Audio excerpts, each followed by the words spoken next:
Assalamualaikum warahmatullahi wabarakatuh. Baiklah anak-anak, hari ini kita akan memasuki materi kita pelajaran pendidikan agama Islam dengan materi beriman kepada qada dan qadar berbuah ketenangan hati. Sebelum kita memasuki materi, baiklah kita akan membaca basmalah bersama-sama terlebih dahulu. Bismillahirrohmanirrohim. Baiklah, Ibu akan menjelaskan apa itu qada dan qadar. Qada secara bahasa memiliki beberapa pengertian, yaitu hukum, keputusan, ketetapan, kehendak. Sedangkan secara istilah yang dimaksud dengan qada adalah ketetapan Allah terhadap segala sesuatu sejak zaman azali. Zaman azali itu zaman ketika segala sesuatu belum tercipta. Pengertian qadar. Kalau tadi pengertian qadar, sekarang pengertian qadar. Qadar secara bahasa artinya kepastian, ukuran, kekuasaan, perwujudan, kehendak. Sedangkan secara istilah qadar artinya perwujudan kehendak Allah Subhanahu wa taala terhadap semua makhluknya dalam ukuran dan bentuk-bentuk tertentu sesuai iradahnya. Nah, itulah pengertian qada dan qadar. Antara qada dan qadar terdapat hubungan erat dan merupakan satu kesatuan. Qada merupakan ketentuan, kehendak dan kemauan Allah Subhanahu wa taala, sedangkan qadar merupakan perwujudan dari kehendak Allah Subhanahu wa taala. Qada dan qadar bisa dikenal dengan istilah takdir. Beriman kepada qada dan qadar merupakan rukun iman yang keenam. Sedangkan rukun iman itu adalah 6. Jadi qada dan qadar merupakan rukun iman yang keenam. Iman kepada qada dan qadar dalam ungkapan sehari-hari lebih dikenal dengan sebutan iman kepada takdir.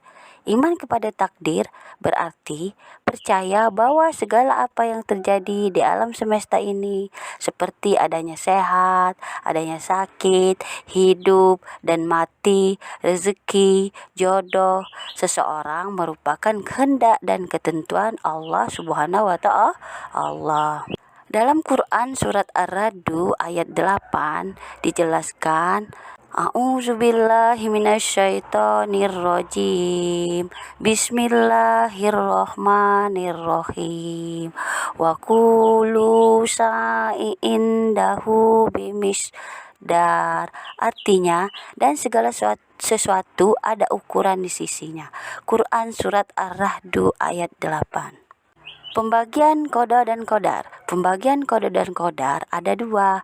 Yang pertama, takdir mu'alaq, dan yang kedua, takdir mubran. Takdir mu'alaq yaitu ketentuan Allah Subhanahu wa taala yang mengikut sertakan peran manusia melalui usaha atau ikhtiar.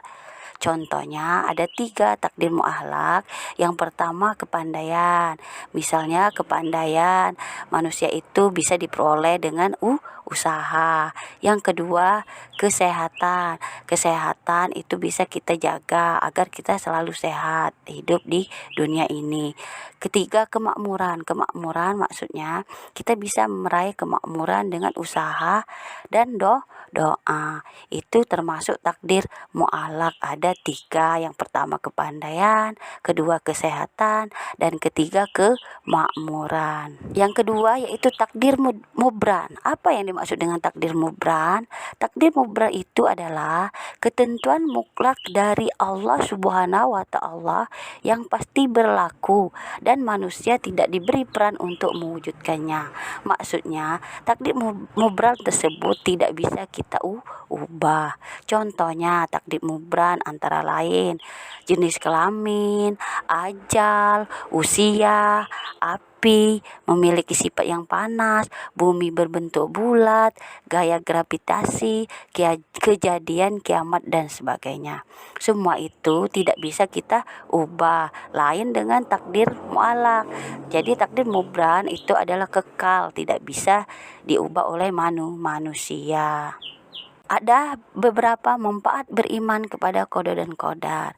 Yang pertama, menenangkan jiwa. Yang kedua, senantiasa bersikap sabar dan syukur. Yang ketiga, menumbuhkan sikap optimis. Dan yang keempat, menjauhkan diri dari sifat sombong. Anak-anak sekalian, itulah materi tentang beriman kepada qada dan qadar. Jadi, kita harus beriman kepada qada dan qadar agar berbuah ketenangan jiwa dalam kehidupan kita sehari-hari. Itulah uraian dan penjelasan singkat mengenai qada dan qadar Allah Subhanahu wa Ta'ala. Semoga materi ini bisa bermanfaat untuk kita ke depannya. Ibu akhiri, wabillahi taufiq wal hidayah. Wassalamualaikum warahmatullahi wabarakatuh.